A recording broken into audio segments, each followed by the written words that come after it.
All right. So, hi, my name is Craig Hood.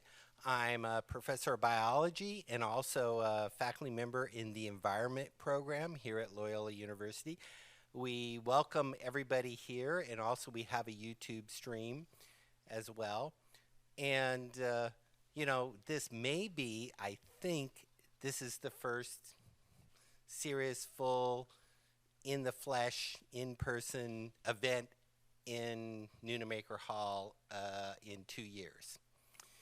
So we we had a we've had a few other events here at Loyola, and we'll have more in the spring. So just keep going. I just took my mask off here, and all of the folks that are comfortable in doing so on the panel can do so. While you are sitting, you can take your mask off if you have distance and know the person next to you and you're comfortable with that. And so we thank you too for handling masks and vaccinations and whatnot as we make our way through the pandemic. This event, I'm just going to do a short intro. This event is sponsored by the Environment Program here at Loyola, the Department of Biological Sciences, and the Louisiana Master Naturalists chapter here in New Orleans. And all of these entities are committed to formal and informal environmental education. And here at Loyola, we have a number of formal and informal environmental science education elements, including secondary ed certification and so on. I encourage anyone that's interested, or you can talk to folks, that might be, to be certified in secondary education. And here's the deal. I think that teachers are every bit as important as first responders as any healthcare person. And they have been under siege and are needed now more than ever. And with regards to the environment, yep, especially here in New Orleans, we understand all of these things. I'm going to pitch this over to Janelle Simpson, who can say a word or two about Louisiana Master Naturalists, who's one of our sponsors, so that you understand what their involvement is and what they do. Good evening. I'm Janelle Simpson. I'm the president of the local chapter of the Louisiana Master Naturalists. We're a community of citizens who engage with the environment through education and natural history. We're excited to be here tonight with this panel of to hear a great discussion. And I just wanted to say something about our chapter. We offer workshops twice each year, in the fall and in the spring. And if you're interested in signing up for one of our workshops, you can find more information at our website. For our members that are here, welcome.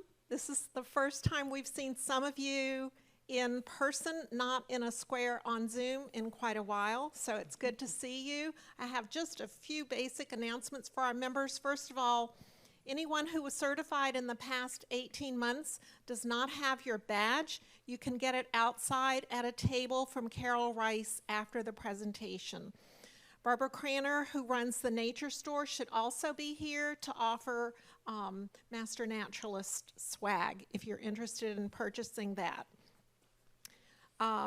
There's a volunteer opportunity that just came up that we would like to make you aware of. Tomorrow, Soul, which is our Partner of the Year organization, has a need. If you're available tomorrow morning and want to help out with that, please see Mary Abballe. Raise your hand. She'll also be outside after the presentation at the table in the lobby there. And then finally, don't forget to file your continuing ed 2 hours for this presentation on Track It Forward. Glad to see everybody. So with no further ado, I'm going to pass this over to Dr. M.A. Thomas, who's director of the Environment Program, to introduce the program, give you just a couple of minutes of context for where we go, and then most of the folks that are moderating this are our students, and so appreciate their effort. Great, thank you, Dr. Hood. Hi, everyone, welcome. It's so nice to see your faces, without a mask. If we say that 100 times, it's because we're super excited about that.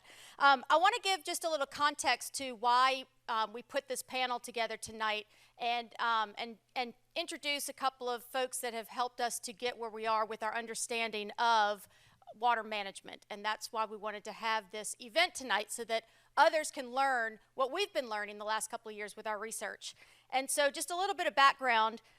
First of all, I think probably this audience knows New Orleans is a coastal city, right? So here's a photo that shows New Orleans, and it shows where we are with proximity to the Gulf of Mexico, focused mostly on the Mississippi River Delta. Great photo that shows a sense of place. I always like to start with a sense of place, so you kind of know where we are and where we fit in this region. Being a coastal city is particularly important right now. If you're following the news, if you're reading about the science that we're learning, we're vulnerable. We're vulnerable to flooding. We are vulnerable to increasing threats of hurricanes, as we all experienced with Hurricane Ida recently, Zeta, Laura, all the other ones that are hitting our coast with increasing severity, sea level rise, unintended consequences of those effects like subsidence. And so these are all factors that we need to be aware of, we need to know about, and they all increase our chances of flooding and severity of flooding. On average, our city gets 64 inches of rain a year. I don't know if you ever knew that and what that actually means. Just hold out 64 inches and try to imagine that. When did we reach that number this year in New Orleans? In May. And on average, we get 64 inches of rain. When we first started studying this, we didn't know that that was going to happen, but now we're thinking, oh my gosh, in 5 months, 64 inches of rain. We have flooding issues. They've been solved historically by pumping excess water out of our streets into a canal system. This started when our city was created over 300 years ago, even before we had human-enforced levee systems. And you can see this picture that comes out of Campanella's book of the city in 1885. And so if you look to Baca Town, I can't say that well, but y'all can probably say it better than I do, Baca Town, Tremé area, the back of our town, where the Superdome is now, where Highway 90 is at Tremé, 7th Ward. That area was a swamp, as was most of the city, all the way through Metairie and into the Kenner area, all the way to the lake. So this is, we've had this issue for over 300 years, and we still choose to live here. More on that.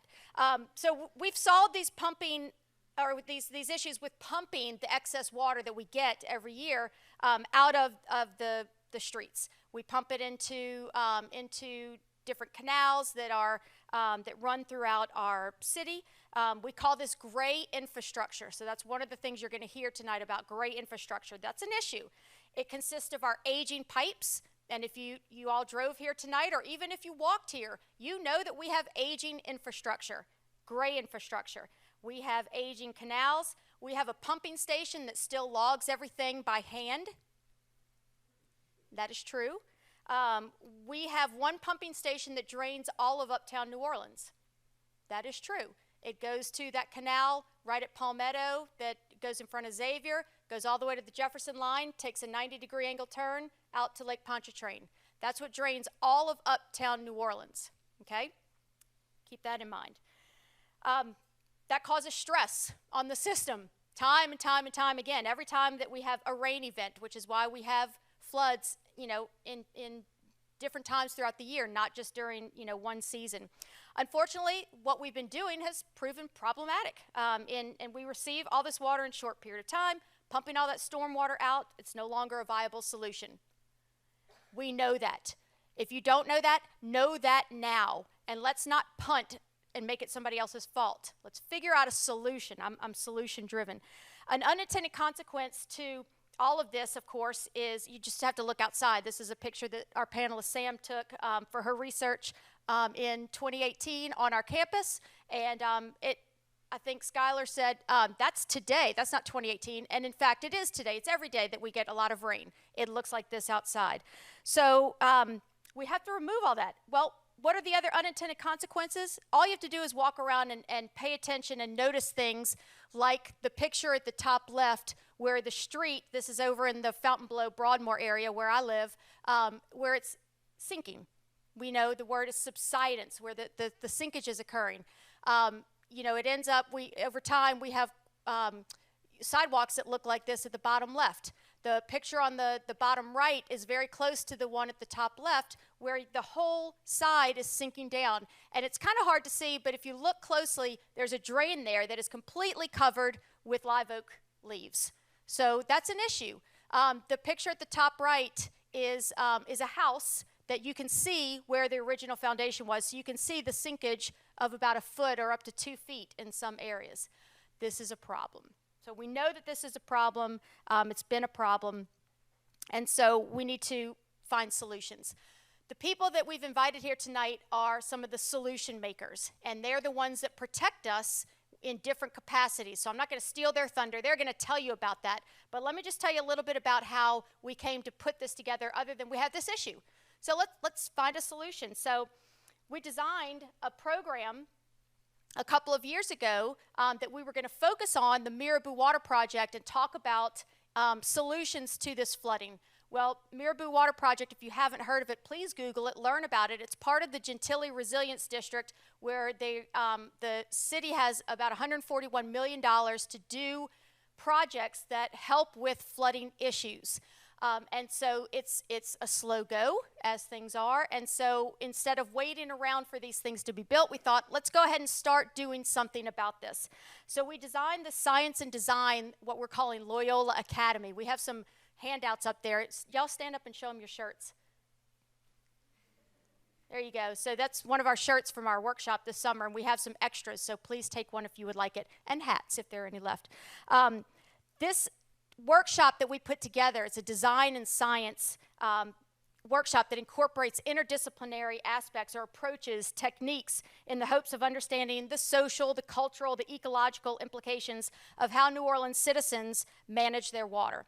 And so we've invited participants from the greater New Orleans region, including high school teachers, high school students. We have people from who work in sustainability, with people from nonprofits, citizens that are just interested in learning about these things come to our summer workshop to learn these things.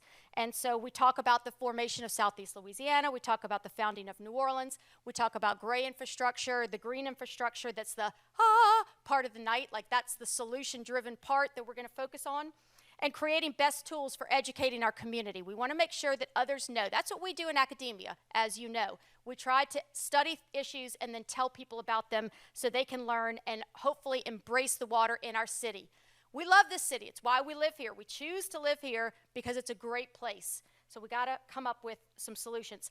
Quickly, the purpose of our research is too dense to go into in a lot of detail, but just to give you a little basis of it, we want to bring communities together, and we want to develop creatable, sustainable ways of dealing with excess water around the city, learning from other people, implementing projects ourselves. We're also studying changes, if any, that people will make after learning about the significance of water, and hopefully empowering them to take control of their environment. So that's kind of the focus of our research right now.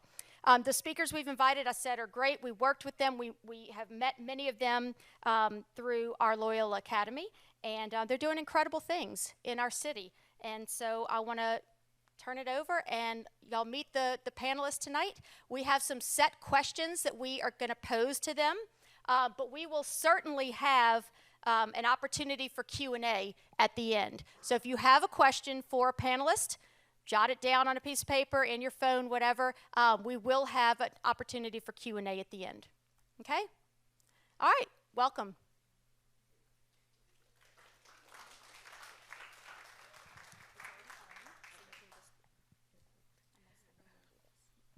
Hi everyone, I'm Verlene Einstein, a senior environmental studies student. And over the past years, I have been conducting research with Dr. Thomas on water and finding more sustainable ways to live with it. So my interest for water comes from my background. I grew up in three cities. So I was born in Haiti, and there the issue with water is the lack of clean and potable water, and many residents don't have access to clean water in their homes. And then I grew up in Los Angeles, where our issue is a severe drought. So we're getting our water from the Colorado River and an aquifer, but the aquifer is quickly drying up. And so residents have been asked to reduce their water usage through using more sustainable gardening techniques and just overall limiting their water usage. And then 3 years ago, I moved to New Orleans for university, and here the issue is too much water, and then we're trying to pump it all out, but we receive too much water, so now we have to find a way to deal with it. Hi, I'm Anna Kay Sitzman. I'm also a senior environmental studies social science student. Water plays a very important role in my life. I am a swimmer here at Loyola, and I'm a certified weather nerd. Loyola's environment program welcomed me with open arms, gave me a great opportunity to grow, learn, apply my passions and knowledge, and allowed me to get my dream job at 21 years old. I spent the summer working for the National Oceanic and Atmospheric Administration. So to already have my dream job, I'm very thankful for Loyola and everything that the environment program has given me, and I'm happy to represent this program today. And with that, we are going to introduce our panelists, who are the experts and here to inspire us more, help us learn more. First, we have Will Veatch, who is a hydrologist with 13 years experience, all with the New Orleans district of the U.S. Army Corps of Engineers. He currently serves in the Lower Mississippi River and Tributaries branch of the New Orleans district, and is also a regional technical specialist for climate change adaptation for the Mississippi Valley Division. He has worked with the USACE Climate Preparedness and Resilience Community of Practice since 2012 and has been serving as its acting lead since February 2021. In addition to leading the Climate Preparedness and Resilience Community of Practice, Mr. Veatch's responsibilities include river forecasting, data management, and supporting engineering studies and designs with statistical analyses of river flow, precipitation, and coastal water levels. As a technical specialist, Will supports teams throughout USACE with integration of climate adaptation and resilience into designs and other studies, and through ATR and policy compliance reviews. He is a national subject matter expert in the areas of sea level change adaptation and inland hydrology non-stationarity, is a member of numerous interagency teams, and has served on international partnerships missions in the Netherlands, Brazil, and South Korea. Mr. Veatch holds a BA degree in environmental studies with a focus in hydrology from the University of Colorado and an MS degree in hydrology from the University of Arizona. He is a registered professional hydrologist with the American Institute of Hydrology, and we are so thankful you are here today. Thank you.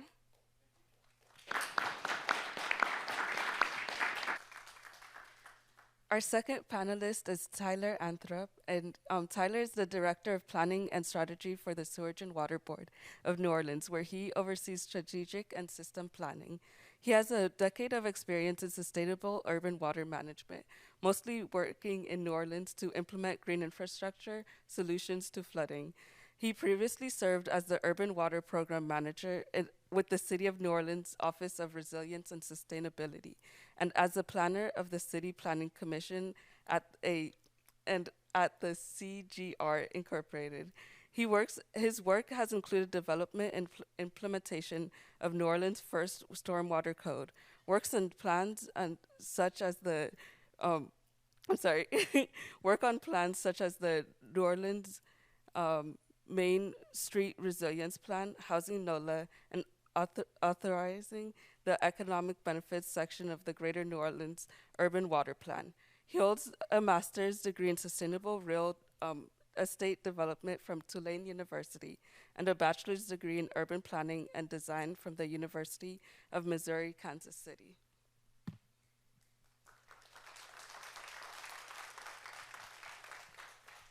Next up, we have this lovely pair from Mastodonte, which is a stormwater management and construction company with a vision of a city that embraces water while also creating urban ecosystems that can improve the quality of life for a community. Mastodonte seeks to provide a holistic approach to historic renovations and stormwater management systems. while also calling attention to environmental and socioeconomic justice issues by offering apprenticeships to minority youth and community, establishing a lab garden for research and development to tackle local stormwater and food desert issues, and hosting educational workshops and programming for the community. Arien Hall is a Baton Rouge native who attended Loyola University, New Orleans, with a focus of arts in music. During her work teaching with various orchestra nonprofits after college, Arien learned of the AmeriCorps program and the great benefit assisting in rebuilding New Orleans could provide. While working with the St. Bernard Project, she gained hard skills in carpentry, building, and reading architectural plans. In 2015, Arien retained an install position with Evans and Leiter Landscape Architecture, where she received training in permaculture practices, sustainability, and construction of stormwater management systems. She now holds over 6 years of experience in the construction and stormwater management field. And she is paired with Luisa Abballe, who hails from bustling New York and is a graduate of Fordham University, where she studied sociology and visual arts with a concentration in painting and drawing. While at Fordham, she became passionate about service work and diversity peer education. She continued this work upon moving to New Orleans in 2011, first serving in AmeriCorps and then as a carpentry manager at SBP. Permaculture techniques and stormwater management became a focus, as well as flooding posed a constant threat for homeowners that Luisa encountered that were attempting to rebuild. Luisa joined Evans and Leiter team as a project manager in 2015, where she continues to gain knowledge and expertise installing stormwater management systems and landscapes. Luisa is a licensed horticulturist and has a passion for teaching the skills of the trade in stormwater and ecological systems. Thank you so much for being here.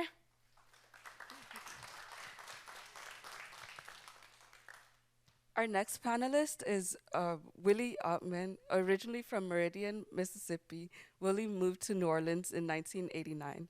Prior to Hurricane Katrina, he worked as a scheduler with the Regional Transit Authority. After Katrina, Willie, like many New Orleans, lost his job, but he decided to stay in New Orleans to help rebuild the city. Heeding the advice of his mother, who used to say, "Learn how to do more than one thing," Willie turned to construction skills he learned as a young man and served as a construction manager for various youth build programs in New Orleans and the surrounding areas.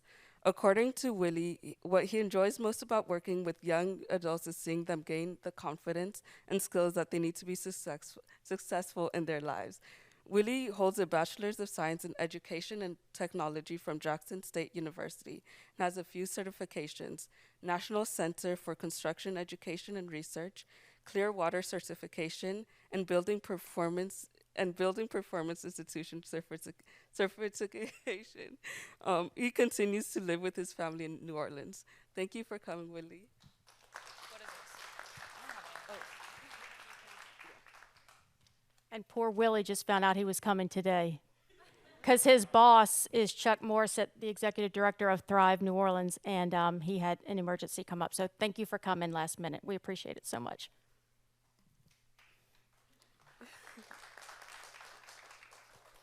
And lastly, our next panelist is Sam, a 2019 Loyola graduate and is the Urban Conservancy Program Manager for the Front Yard Initiative and Building Active Stewardship in New Orleans programs.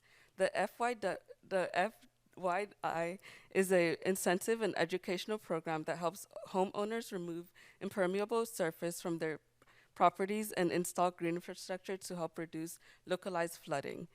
Basin is a water stewardship summer program for school-age children that teaches living with water, principles through fun and experimental learning. Sam graduated with honors from Loyola University, New Orleans, with a bachelor's degree in environmental science with a concentration in biological sciences, and is a fellow from the Institute for Environmental Communication, is GIP certified, and is currently becoming a master naturalist. She is personally and professionally invested in creating a more resilient, water-smart New Orleans. Thank you all for coming.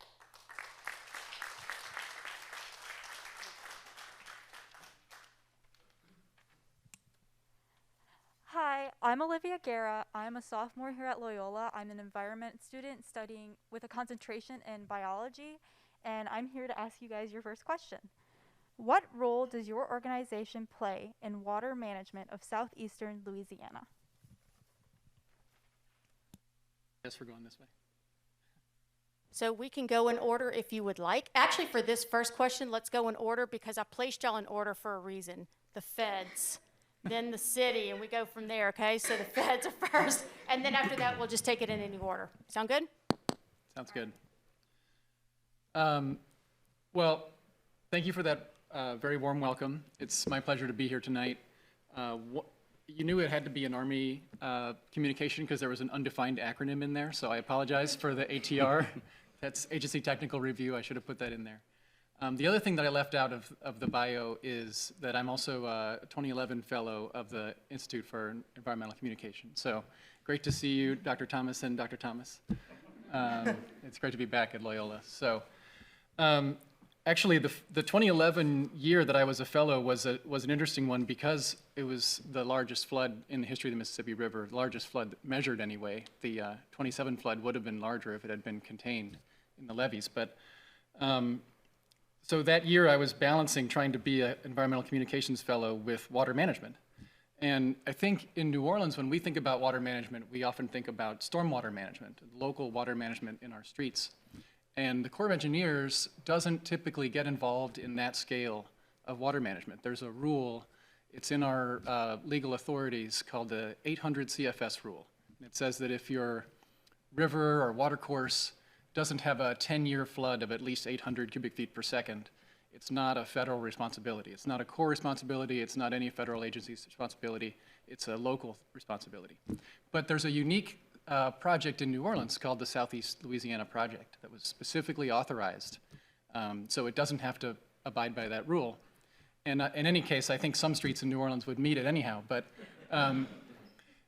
because of a flood that happened in May of 1995, there was this specific project that was authorized to improve drainage in New Orleans. And so the Corps of Engineers here, but not in most places, is involved in local stormwater management in terms of conveying water to the perimeter.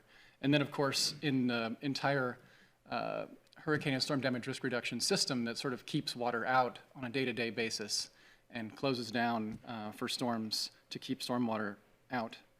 But on top of that, the Corps of Engineers does also have a very big role in water management, but on a different scale, a larger scale. So projects like the Mississippi River and Tributaries Project that includes the Bonacary Spillway, the Morganza Floodway, the Old River Control Complex.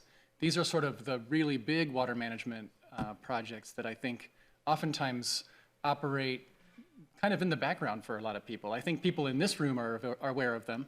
And if you're in one of the programs that I just heard about, I'm sure you've learned all about them. But I think for a lot of people, sort of the larger river systems of the United States get managed kind of silently and in the background. But if you're interested in that kind of thing, I really encourage you to read up on some of these large water management projects because it's really fascinating. And I really am glad to hear that we've got some environmental studies majors here because I was an environmental studies undergraduate and now I work with all of these engineers. And we are so important, us liberal arts majors in that room, you know. Engineers love to fix things, but their favorite way to fix things is to try it and see. And I'm usually the one who has to come in and say, wait, that's not a question. You know, it's not a testable hypothesis. You know, let's look at the bigger picture here. So if you're interested in that kind of thing, I really encourage you to pursue whatever avenue you're interested in professionally. You can be an engineer, you can be a scientist. It's really worked out well for me. So those are just a few things. And then, of course, as you mentioned in my intro, I'm currently leading the Climate Preparedness and Resilience program for the Corps of Engineers, which is just a huge honor, and it's really an amazing time to be working in that space. So I would also just add that the other way that the Corps is involved in water management is in terms of building in climate preparedness into all of our projects, whether it's sea level rise or consideration of changes in flow frequency and rain frequency. You know, we can't just build based on the data we collected in the past or even in the present.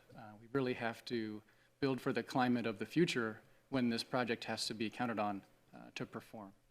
So those are just a few ways that our organization is involved.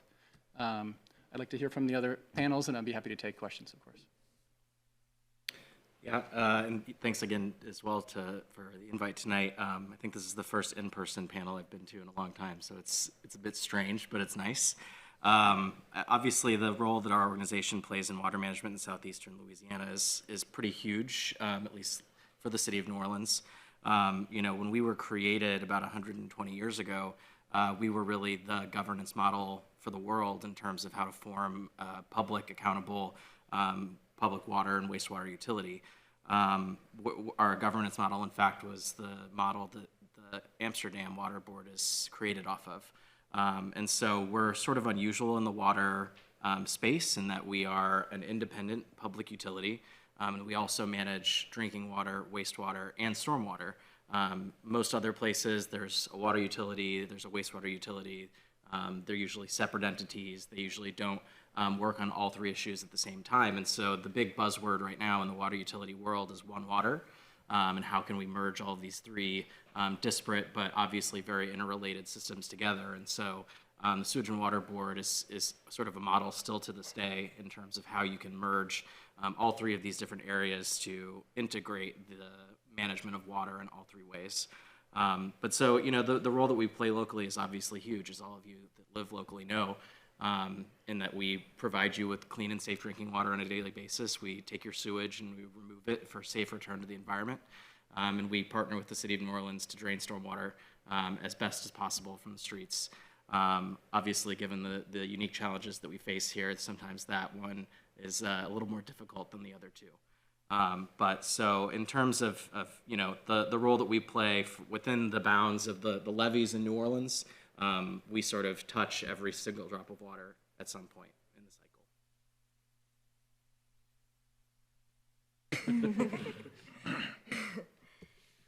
Thanks for having us here. So what role do we play? We're an installation company. We do the local installations.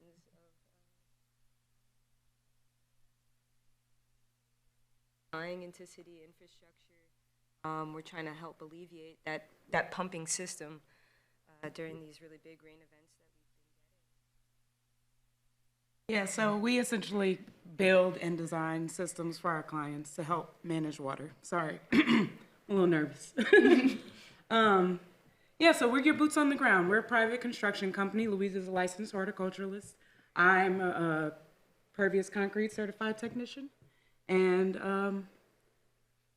yeah, we pretty much try to hold the water as close to where it falls as possible. And that can look like several different systems. We can excavate with equipment to create void spaces in the ground to hold the water, or we can do it with living systems, with bioswales. Rain gardens, you name it, bioretentions.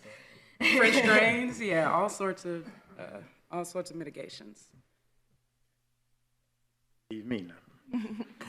Good evening. Thank you guys for having me. Like I said, I was thrown into the fire earlier, but I guess that's what it is. It is what it is. At Thrive, we work in the community. We work with the communities, and there are a lot of people that are unemployed right now, or underemployed, from the ages 18 to 45, 50, 60 years old, you know. Here, what Thrive has an opportunity to introduce those individuals to green infrastructure. So we work with the workforce in order to get people employed to learn a trade where they can make decent money, you know, starting from $12 on up, you know. Like I tell young people all the time, don't think because you get a clear water certification, you're gonna go and make $30, $40 an hour. That ain't happening, you know, but Thrive deals with the community. We help our community, and how our role in organizing this is training individuals to do this work. We have two great trainers here that went through Thrive Green Academy for the business side. And years ago. Yeah, and it works. It's living proof. Thank you for inviting me. Sam, I'm going to introduce, I'm going to interrupt for a minute. Willie, if you would tell I know it was in the intro, but tell what Thrive New Orleans does with the city, with the what y'all are doing in Gentilly. Oh, yes. Thrive is the resilient general contractor for the city of New Orleans. We did get lucky enough to do that. And working with different homeowners in the city, doing green gardens, rain, French drain. Yeah, CAP's a really cool program. So yeah, thank you for inviting me to come speak. As Verlaine said, I work for the Urban Conservancy. I do the Front Yard Initiative and the Basin Program, and our role is kind of on the education and incentive side of it. So we are trying to get residents to learn about green infrastructure, and we don't want the Sewage and Water Board to have to touch every single drop of water. You know, that is why we flood. So we're trying to help them out on the residential end by getting, you know, just spreading the word about living with water principles. Basin particularly works with younger kids because, you know, some of this stuff you don't learn until you're adult, and that's a little ridiculous when you live in a place like New Orleans. We also try to work with a lot of the people on the panel currently. We love Mastodonte and Thrive, and you know, we love the Sewage and Water Board and Army Corps too, but we don't work with them as much. But yeah, so we're a little bit more on the residential side because we all have a part to play in dealing with water in New Orleans.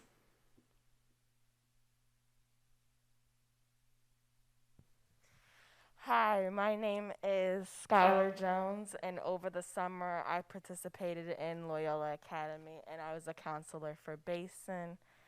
I go to Lusher, I'm a junior, and my question is, how does your organization contribute to ecological health and or societal impacts?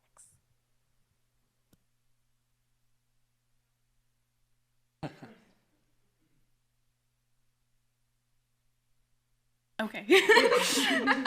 So I guess I'll just start off again. So I don't know if any of y'all have ever done a big home improvement project, but it's a little overwhelming.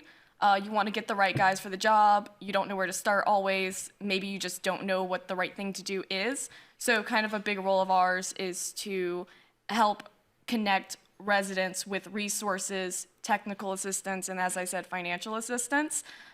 So this stuff can get pretty expensive, and that's unfortunate because I do think everyone, you know, in New Orleans should have green infrastructure. So our part is bringing it to, you know, anyone who is very interested in it. And yeah, I'll stop there. I'm going to ask if you will define for the audience what green infrastructure is, because I decided to not, you know, explain that so y'all could tell, and then you just gave some examples of some things, and then it might make more sense. Sure, I'll give my definition of green infrastructure, and then I guess everyone can give theirs. It is a water management system that mimics the natural water cycle to manage stormwater. It does this by detaining, retaining, and filtering that stormwater. That's my short definition. Pretty legit. I agree with what she said. Thank you. Yeah, that's like textbook. Yeah.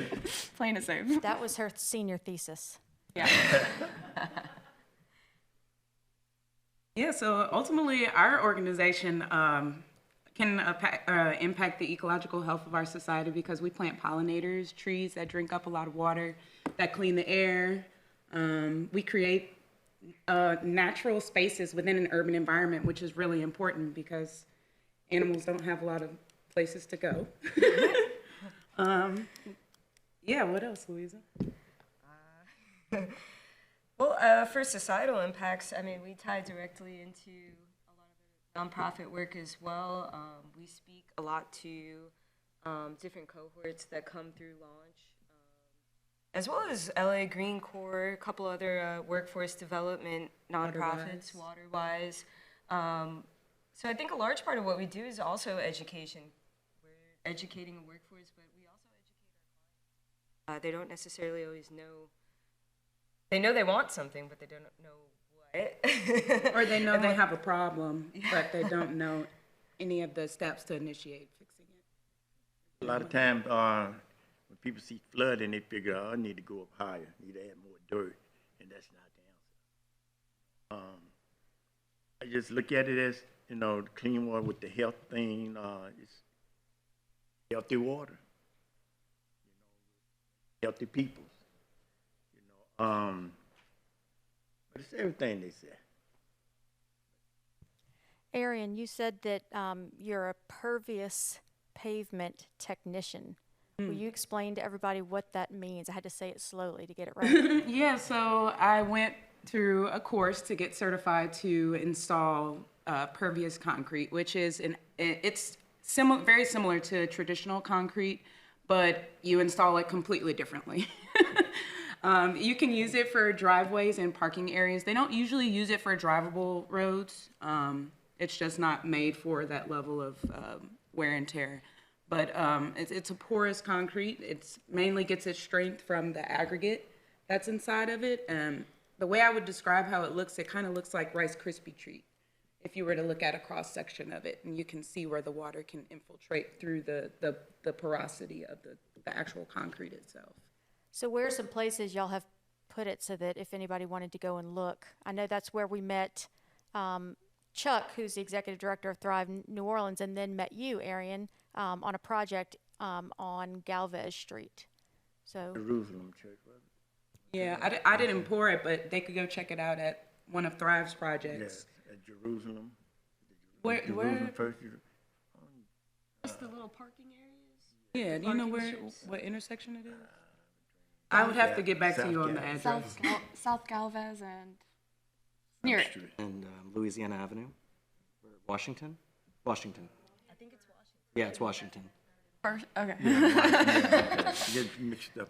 Did you guys get but that? Also, all in where's that Hoffman Triangle right now? They did a huge install. All of the parking bays in that area are all pervious concrete.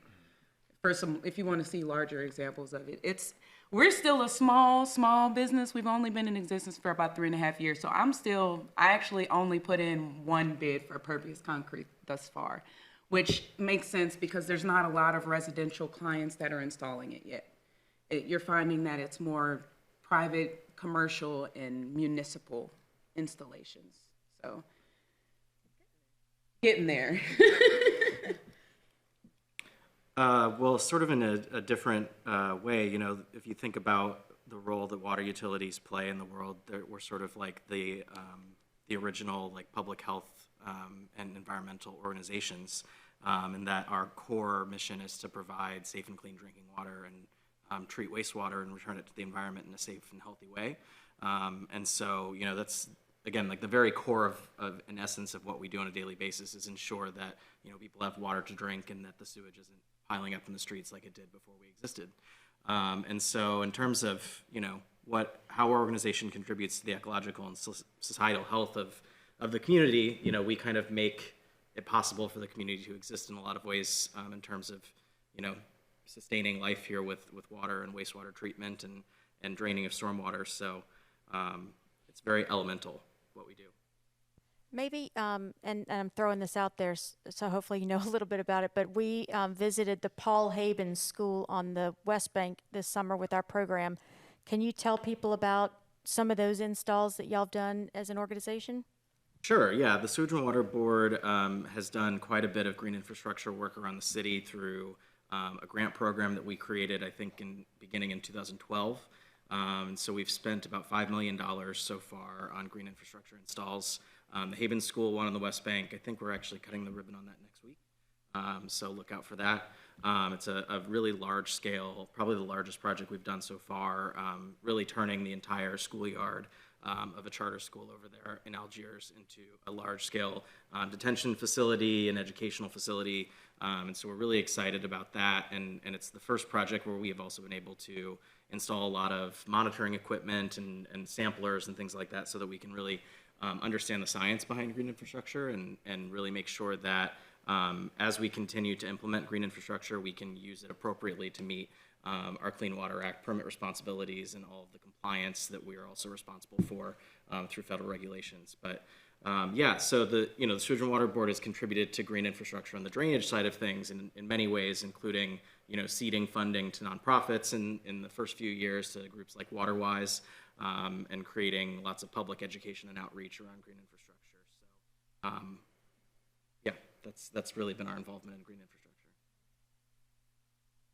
It's called Paul Habens Charter School. Habans, Habens. I think it's one that's been renamed, but I don't know the new name. No, I think that's the old name. Oh. But it's also, once they cut the ribbon, it's going to be open to the public after school hours, but it's going to be used for education during the school day as well. It's really neat if you go there because they left a tree just on a big tree so that they can study the decay process and they can use it in their science classes. So.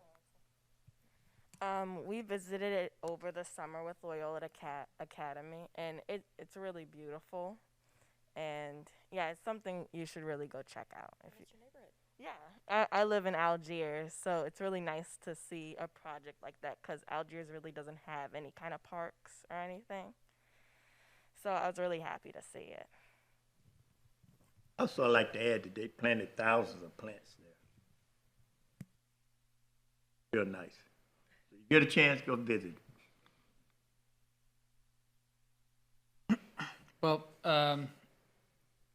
in terms of ecological health and societal impacts, the Army Corps of Engineers is sort of the nation's engineering and construction company, which means it's kind of all your company too, with a few levels of management in between. So I think we get in the news a lot on this front in a negative way, as a sort of a consequence or byproduct of doing engineering projects. But what maybe some people maybe not realize is that the Army Corps also has an authorized, congressionally authorized mission to do ecosystem restoration. So there are ecosystem restoration projects around the country that are executed by the Corps of Engineers to basically make landscapes more natural, make them more like they would have been in their more natural state.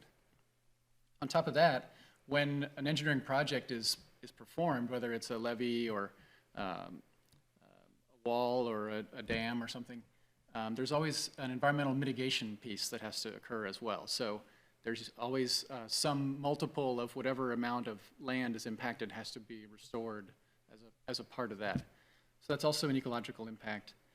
The Corps also has a large and growing program of beneficial use of dredged material. There's a lot of sand and sediment that's dredged out of rivers and navigation channels around the country to make them passable for navigation. And that material has to go somewhere. And there's a growing application of that to create wetlands and create ecosystems that can be a co-benefit of those navigation projects. In terms of societal impacts, I think I could give the same answer Tyler gave, which is that we sort of make it possible for society to exist in some places. On top of that, the way that the projects are planned is in terms of net benefits to the nation. So one thing about our agency is that projects have to return more value to the country than they cost. So that really gets down to societal impacts, but it's sort of societal impacts as they could be measured in dollars. And to address that, narrow-mindedness, there are other, what we call accounts that also take into account environmental acceptability, environmental justice, national development as well as regional economic development. So it's a difficult thing, but we're trying, and we're trying to get better at it in terms of accounting for all of these different sorts of benefits when we're doing a project.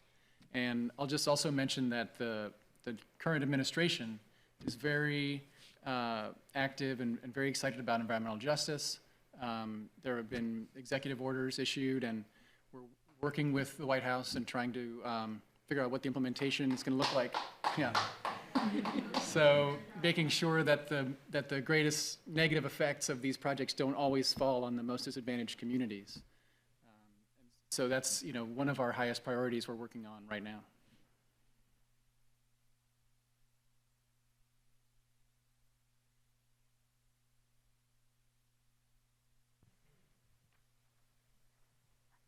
Okay, So your next question is going to be, how has water management changed in New Orleans in the past 10 to 20 years?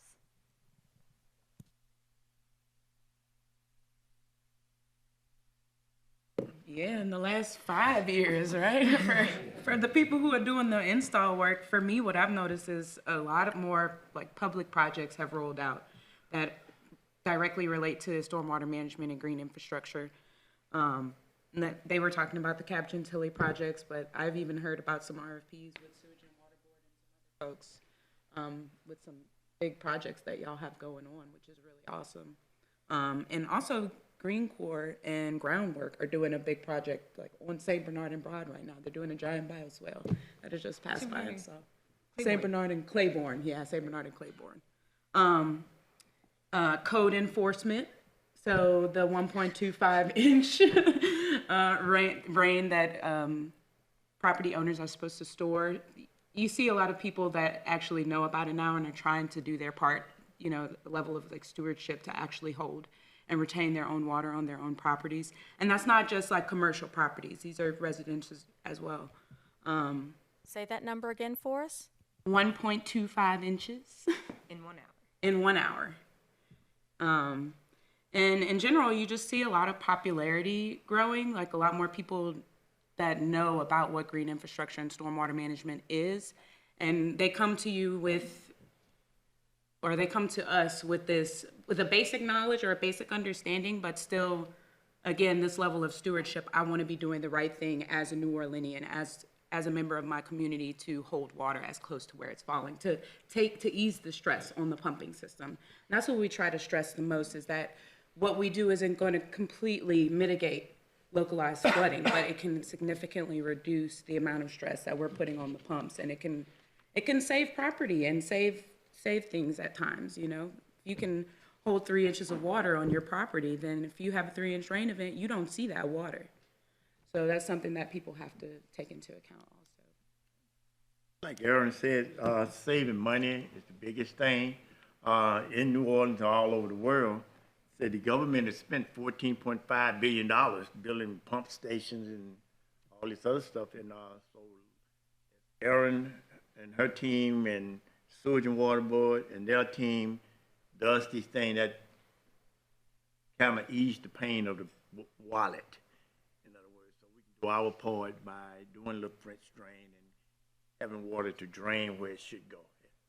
Into all the, well, it goes into the pipes, but there's only so much water the pipes can take at a time. You know, being in New Orleans, you know how the pumping system works, but try to do less stress than possible. Yeah, like a lot of the organizations that we might be name dropping, like Groundwork or Greenlight or Waterwise or us, you know, we just started focusing on water management 5 or 10 years ago. Like, I think even Thrive. So, like, 5-10 years ago, you didn't see green contractors like Mastodonte or, you know, Evans and Leiter. So it's definitely growing in popularity. It's growing in common knowledge, and we're just learning more. And I mean, the Sewage and Water Board and Army Corps will definitely be able to talk more about this. But, you know, I don't remember hearing about all these wetlands restoration that they're doing now, and, you know, trying to focus more on mitigating climate change, recognizing how that is affecting us, you know, as a coastal community. I just feel like the conversation wasn't really circling around that 20 years ago. Yeah, I mean, when I started out in this field a little over 10 years ago, I remember, you know, like sitting at the Sewage and Water Board office with Marcia St. Martin trying to explain what a rain garden was. If you would have told me that I was going to be sitting here with a Sewage and Water Board shirt on telling you about the work that we're doing, then I probably would have laughed you out of the room. But you know, it's been a completely different change, and I think that the two biggest things that I think have changed the most are just sort of a general literacy around water issues in New Orleans. So you know, whereas 10 years ago we were, you know, sort of activists pushing for these large institutions to make change, and now we're talking about, you know, City Council demanding that, you know, we do more on green infrastructure because the public is demanding it and people are campaigning on it. And so it's become, you know, a really popular public issue. And I think the other thing has just been, the exposure of the decrepit state of our infrastructure over the last 10 years. I think that people didn't really realize at that time that things were quite as bad as they are. And I don't think that people really realized how we got in the situation that we're in now where, you know, for instance, our revenues today are less than they were in the 80s by inflation because we went so long without rate increases in the 80s and 90s. And so now that bill is coming due.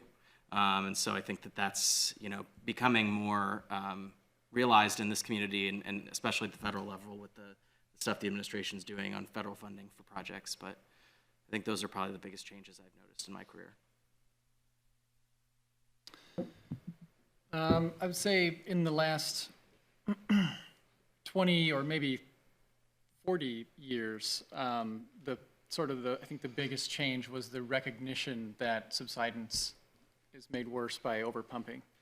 And I don't know if it falls into this 10 or 20 window, but I think it's still something that is being fully recognized only with the emergence of long-term data sets that show how soils become dehydrated and oxidize when they're overly dried, and so why it's necessary to keep water tables higher as much as possible. And then, of course, since Hurricane Katrina, I think the recognition of, you know, coming out of the Dutch dialogues and leading into the urban water plan, the need to live with water, I think those are sort of all among the biggest water management changes in New Orleans recently. I think that with green infrastructure, with any infrastructure, it's always more complicated than it looks at first. And I think that this nascent business ecosystem that's really just growing right now is going to provide so much information that we're going to learn about how these systems work, how they're managed and maintained. I think sometimes I'm a big fan of green infrastructure, and I'm a big fan of ecosystems. I think sometimes there is a little bit of over-optimism about what kinds of problems can be solved with green infrastructure alone. And I think that everyone would rather have a nice vegetation band next to their house than a wall. And I think that this is something that we're still learning about. You know, how do these systems perform out into the future? How do they work in concert with the gray infrastructure pieces? What kind of maintenance are they going to take? What kind of expertise, what kind of workforce is it going to take to maintain these green systems? And I'm excited. I think it's something that we're going to learn a lot more about going forward. So I feel like the 10 to 20 year window is sort of interesting because I feel like we're kind of more in it now. You know, the lessons of what we're doing right now, I think, are going to be just absolutely critical going forward in the next sort of generation plus, and how our systems look, you know, how our built and natural environments look. Maybe you could expand upon that and say, how will it change in the next 10 years, maybe? Or, I mean, any number. How will it change in our lifetime? Yeah. I mean, that's a hard question, I'm sure, but what do y'all think from your perspective of what you do every day to protect us from water issues? Well, I think Yogi Berra might have said that predictions are always difficult, especially when the future is involved. And in the climate preparedness world, the kind of the irony that we're constantly dealing with is that every year, every month, you know, we learn more. And so, in a sense, we're getting more understanding and sort of less uncertainty over time, although not less uncertainty every day, because sometimes you find out about things you didn't know. So your uncertainty gets bigger for a little bit and then it gets smaller again. But at the same time as we're going along, the climate is changing more. So it's like we're never catching up. We're never getting to a point where a given number of years in the future, we're more sure what's going on. So I think that where we're going is going to be all about how we can operate in this deep uncertainty. how can we embrace uncertainty?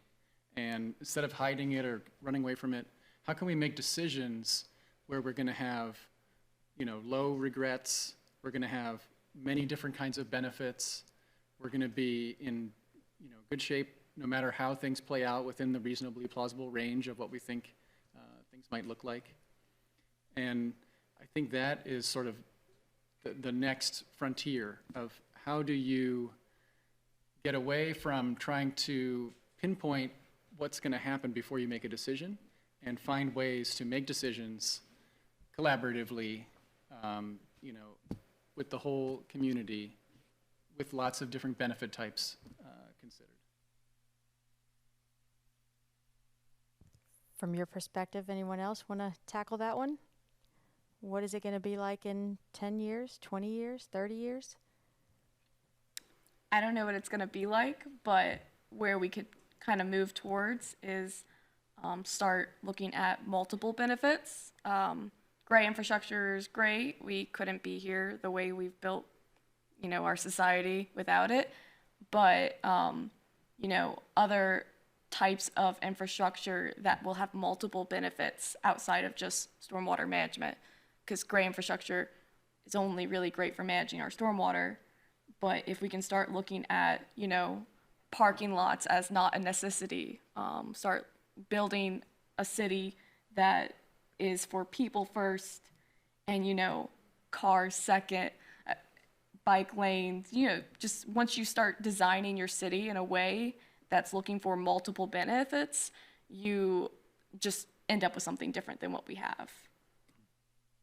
Also, I guess working towards net zero, since that's something we should be working towards soon, mitigating climate change. Yeah, and that's one of the positive things about green infrastructure is that you have stacked functions. A parking lot can hold thousands and thousands of stormwater, so stormwater runoff. Or a park. There's so many different applications. Future bills. I mean, if you're building buildings, building grocery stores. One of the biggest regrets, I had nothing to do with it, when they built Costco's out there.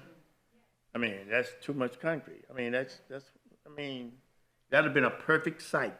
Great example for green infrastructure if they'd have done pavers there instead of all of the concrete.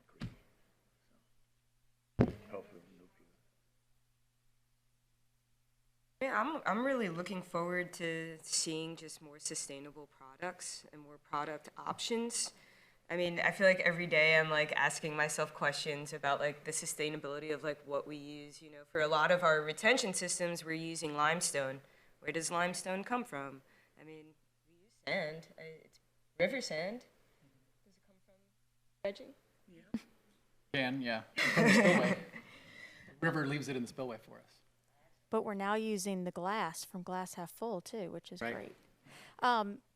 Willie, based on what you just said and what Arien said earlier about individuals have to be able to retain 1.25 per inches per hour. Thank you. I need to commit that to memory.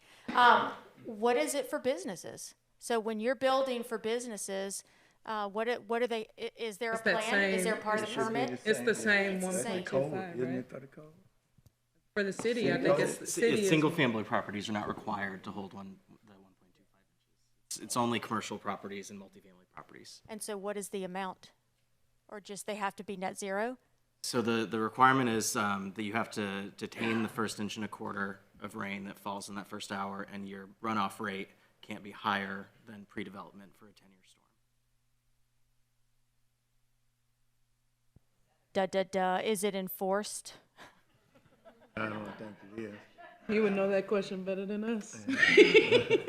I no longer work for the city of New Orleans. I don't want to speak for them.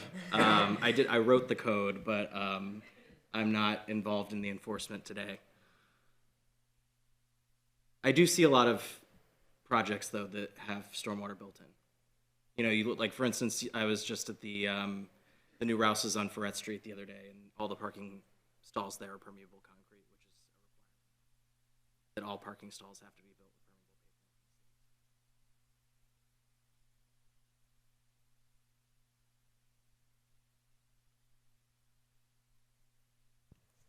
Okay.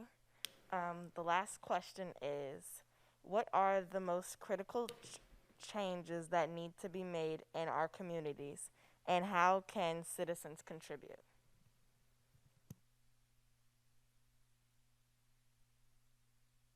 So this one, I'm most excited to hear what my fellow panelists have to say. I've been really racking my brain on this one. I just wrote a list. So we'll see if everyone agrees with my list. My thoughts were we're a drop in the bucket as far as the the total solution, the long-term solution, because, these guys have a large part to play in what happens with what we do in residences and small commercial projects. But I think that education is key right now, because a lot of people just don't know. We're very ignorant to some of the things that we could be doing to be living more sustainably. And green infrastructure is definitely, especially in our urban environment, something that we should be installing everywhere. And citizens, as far as us here getting involved, I mean, you got some great resources here, FYI, Urban Conservancy, WaterWise, Soul. There's lots of ways to get involved, but I would just say if you're interested, just start there. Master Naturalists, just start by getting involved and asking those hard questions. That's how Louisa started spurring my interest in all of this, because I thought it was some kind of, when they said French drain, I thought it was some kind of bidet or something. I didn't know what it was. But yeah, so what about you, Mr. Willie? I just feel the same thing. Community need to be educated, little know-how, take interest, come to thrive, learn about it, help clean out your catch basins at your house, do a lot of rainwater. It rains a lot, get a barrel. It brings me back.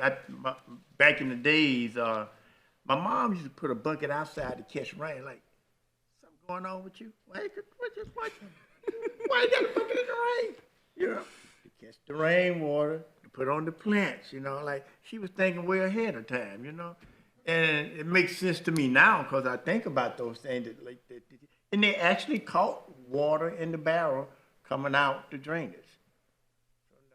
I like, wow, so here it is, 40, 50 years old.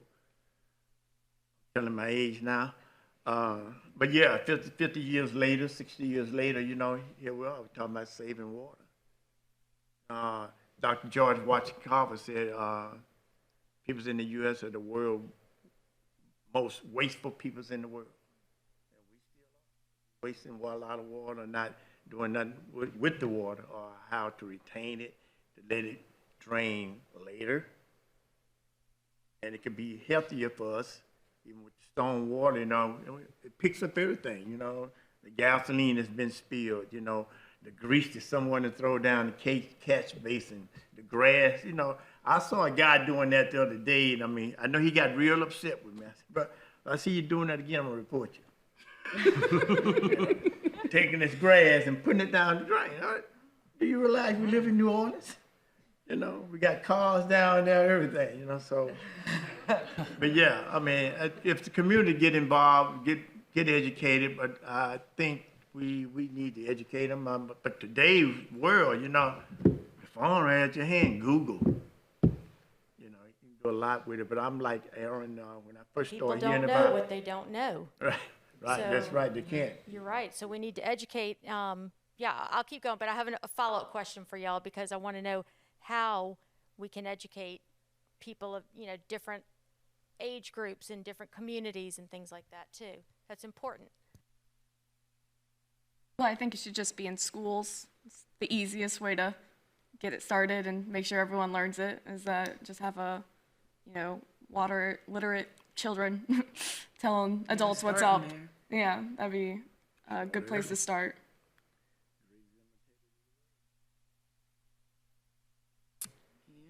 Yeah, I guess I was looking forward to this question too, about critical changes that need to be made and how people can contribute. I think that like I was saying earlier, I think that the last 10 years have really exposed a lot of our weaknesses, and I think that we are long overdue for a conversation about how we want to adapt and fix our systems.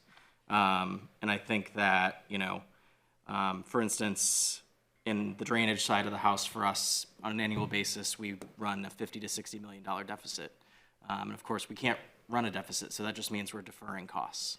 And so that's $60 million worth of improvements in the system that just aren't happening, that need to happen on an annual basis. And that's how we end up with, pumps that are failing and power systems that don't work and feeders that don't work and all kinds of, problems in the system, is we just have to keep deferring that maintenance because we can't invent money out of thin air. And so I think we really, yeah, you guys can, but we can't.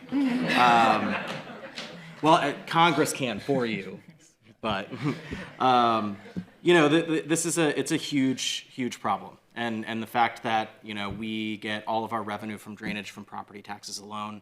A lot of folks don't realize that drainage doesn't appear in your water bill. No penny of any money that you pay in your monthly water bill goes towards drainage. And there's a huge proportion of people in the city who don't pay for drainage because they don't pay property taxes. And most of those are, the institution at the building that we're sitting in today. It includes, the Archdiocese. It includes lots of nonprofit-owned properties. And so, there really needs to be a conversation about the equity in that system and how we want to be able to fund the improvements that need to be made at the larger scale so that we can also help out the smaller scale folks as well and make sure that it's equitable for all of us. Well, I feel like when it comes to managing water and managing flood risk, everyone has a part to play. It's really the whole chain of federal, state, local, nonprofit, educational, down to the individual. Everyone has a piece of that management. And for citizens, for individuals, I think education is key, but I think just communication is key. One thing that the Corps of Engineers has done in the last 10, 15 years is change the language that we use. We try not to use the word protection anymore. It gives people a sense that there's no risk, and of course there can never be no risk. There can never be a sure thing. So we talk about risk management. And risk, when people, instead of talking about a 100-year event, a 100-year flood, which makes people think that it only happens once every 100 years on the century, we talk about a 1% annual chance event or annual probability event. But once you start using more and more syllables, some people are already lost. And I think it's really helpful for citizens to talk to your neighbors, talk to your family, help them understand.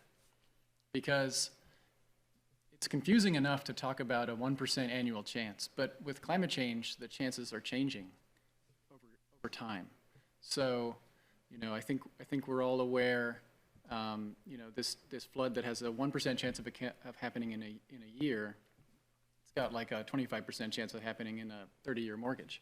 Well, just start accelerating that chances, exponentially, and now that communication just became exponentially more difficult.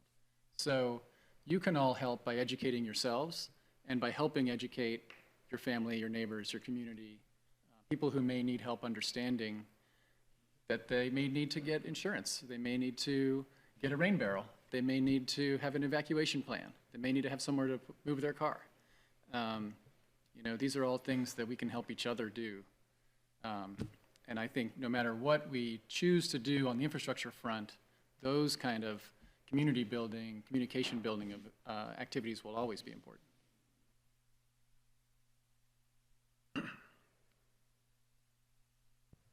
Any other panelists want to say a statement about the critical changes? I think touching on the equity piece, who has access to stormwater management or to get installations performed? Are there different communities being left out of that, out of the education piece and out of the monetary incentivization? Programs like FYI through Urban Conservancy, provides a grant I wonder what that would look like, you know, on a federal level or a city level, so that people do have access to that if maybe they make below a certain amount or something like that. And there are other organizations as well that I think touch on, like, not even touch it, but that's like what they talk about. Water Collaborative, I feel like, is trying to address that equity issue in a lot of their discussions that they're having. Going back to that other question, the 10 to 20 years, like even Water Collaborative, I saw go from being in a living room, people just discussing issues with water, and now it's like this full-fledged organization.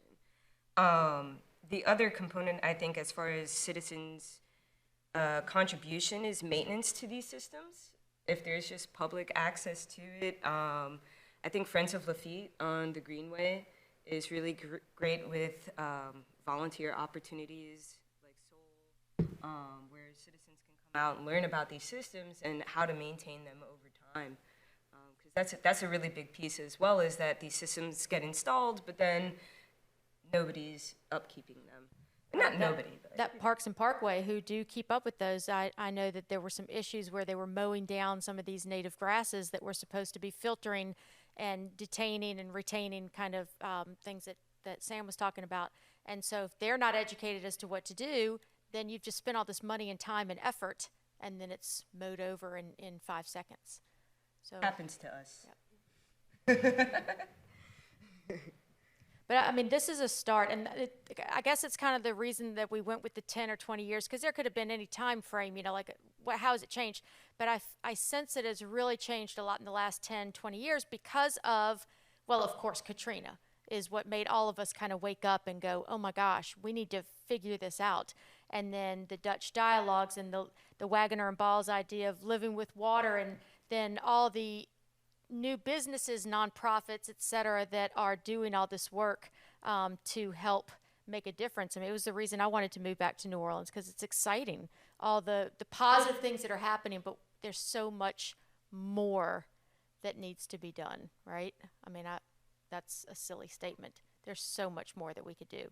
But the big thing is, I of course, you know, wanted to bring the feds and city in here, well, city utility, because I hear people complaining and blaming, and you know, you're doing your job that you are supposed to do. Well, you know, with some exceptions, but we'll leave that for the Q&A part.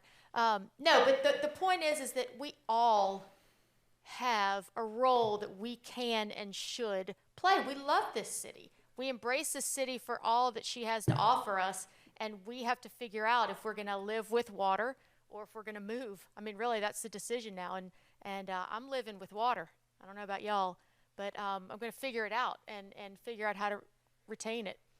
So I just wanted to add that statement there and see if y'all have any comment about that. And all the people who are here learning from you, you know, tell us, what can we do? Volunteer. Where do we find that information? There's the Water Collaborative, but there's not one place to go to find out all this information.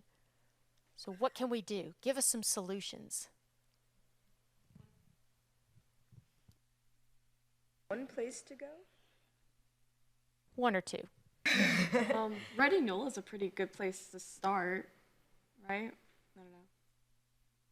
Ready Nola? Do y'all know Ready Nola? Is it Nola Ready? Nola Ready. Nola Ready. It's a good place to start. Sign up for their text messages. They have interesting text messages.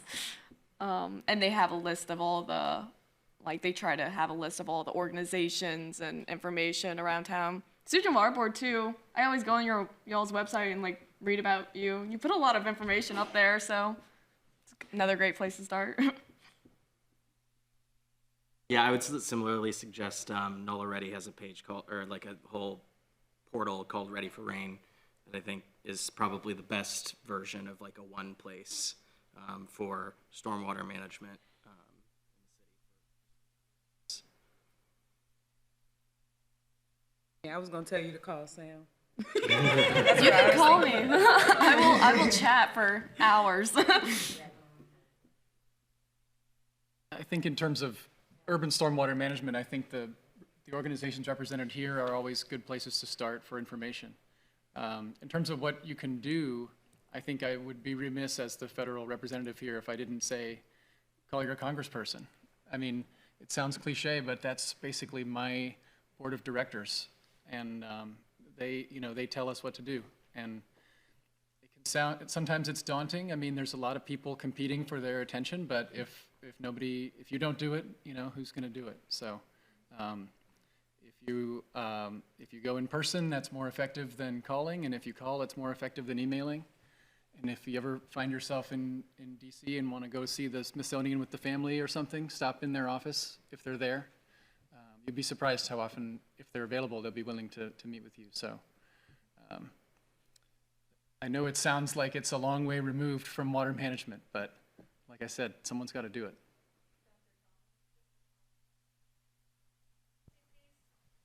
This is Dana Ines from the Urban Conservancy. Connect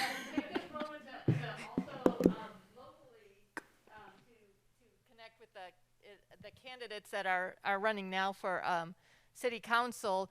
We are working with the Water Collaborative and the Coalition to Restore Coastal Louisiana to organize a candidate forum, runoff forum on November 30th.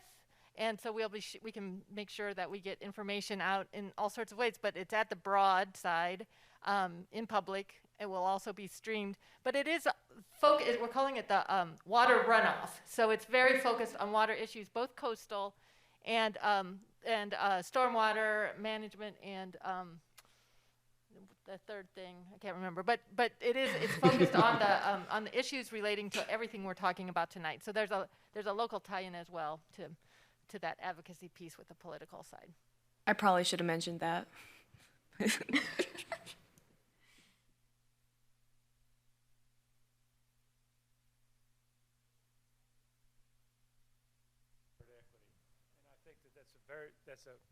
Using the word equity is a very powerful, when you're bringing people together, trying to unite the community.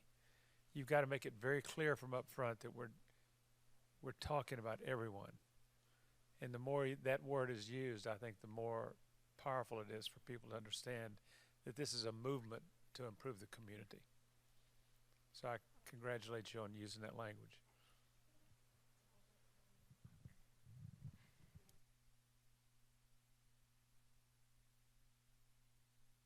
So we're going to have an opportunity for Q&A now, and Jimmy, raise your hand, Jimmy. He's going to be on that side of the room. He's going to come to you if you would like to ask a question to the panelists. You can ask either a blanket question or direct your question. And then over here, Abby's going to be walking around as well. So all you have to do is raise your hand. I'm going to get it started by there's a question that was sent in through YouTube where the question is permeable concrete appropriate for sidewalk usage in residential areas? So the answer is yes. Good. You want to elaborate at all, or is there a place where we can see it anywhere in the city? So if you go to the neighborhood around Parkway Bakery, the city installed permeable concrete sidewalks throughout that entire neighborhood. Yeah, Dookie Chase. Dookie Chase has them at the restaurant also. And so does the Greenway. Yeah, along the Greenway too.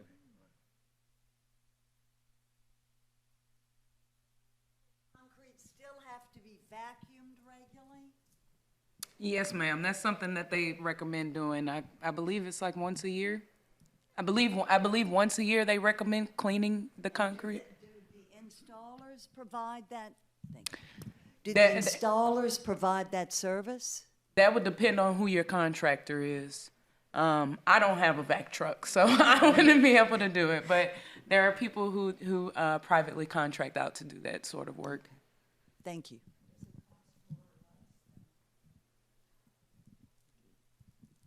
Who was that guy? Was it Twin Shores?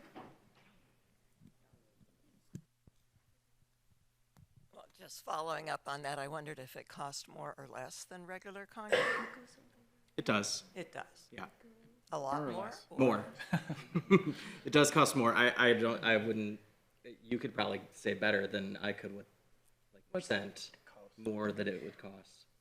About 30% more? Yeah.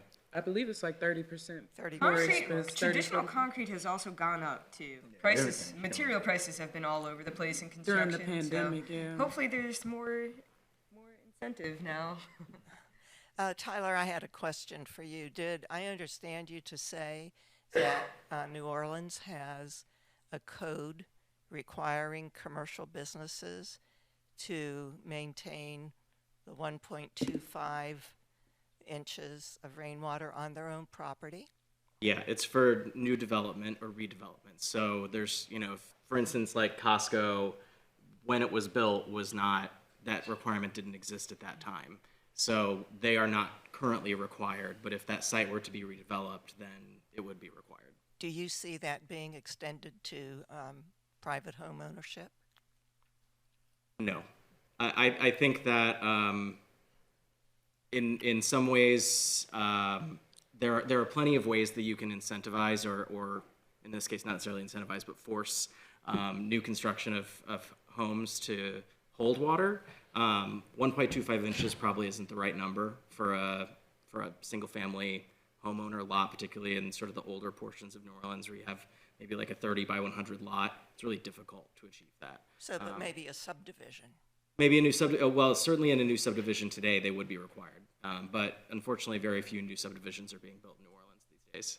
Yeah, I live on the North Shore. Yeah, okay. We Yeah, have this a is lot just in the city of New subdivisions Orleans. being built and right. very serious flooding situations occurring because of that. Yeah. Getting back to permeable concrete, is there any financial assistance or tax credits available if you install that? No, not here. No. Should be, though. Unfortunately. Talk to your congressman. Yeah, right. This question's mostly for Mr. Anthrop. Is that okay?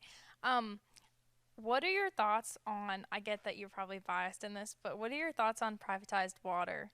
And do you think it's better to be privatized or public water source? For the general public, not for for the general public. Well, I can only speak for myself. As a civil servant of, at this point, over 8 years, I think that there's a lot of value to public institutions. I think that it means that we're much more accountable to the communities that we serve. It also means that we don't derive a profit from the work that we do. And so every cent that we generate through our user fees and the rates that we charge our customers go back into investments in that system and the generation of the services that we provide. When you privatize an entity, that means there's going to be some sort of profit that's derived from that service. And I just don't think personally that something that's as critical as water, that I think is a human right, should have a profit derived from it.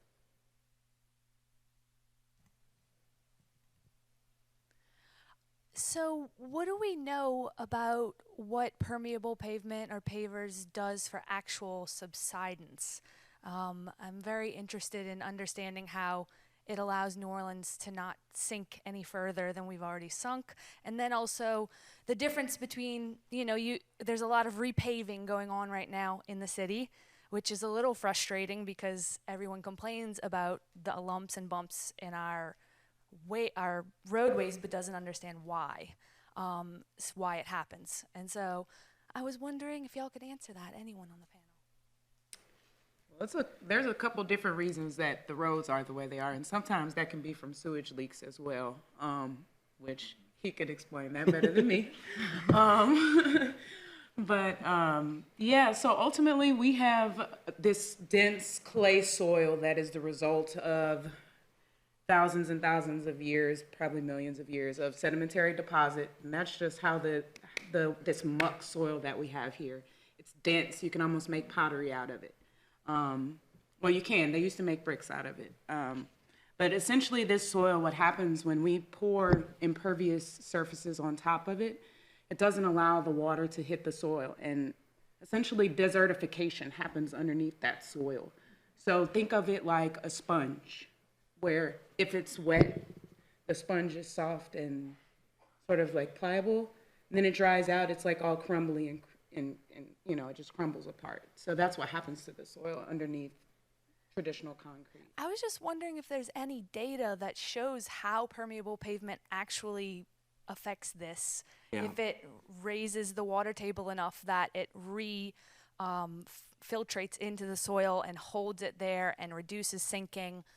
I know that you were saying, like, what are the effects? We don't know what the effects are actually of all of this green infrastructure yet, but I know the EPA has a lot of information. If you go to the government website, they have a lot of information on those numbers and those statistics. So we have done a lot of work working with, in particular, Dutch scientists on this issue locally.